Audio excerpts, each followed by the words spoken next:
Welcome to Not Milk Never Milk. Subscribe if you're lactose intolerant. You begin by removing obvious load. Install Mac OS and app updates because software fixes often reduce heat.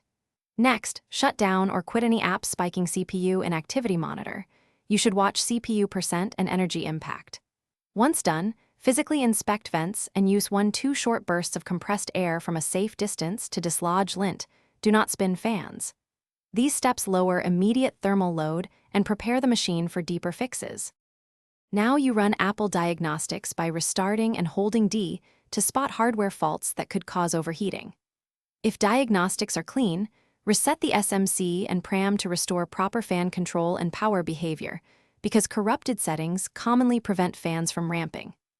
After resets, install a monitoring tool like iStat or Intel Power Gadget and record baseline temperatures in idle and under load so you can compare. Make sure to reproduce the high heat behavior to capture reliable readings.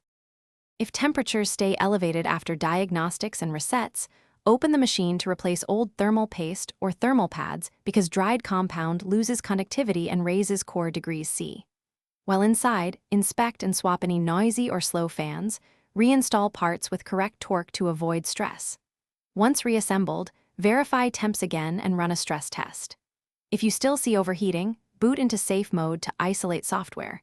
If that fixes it, uninstall reset.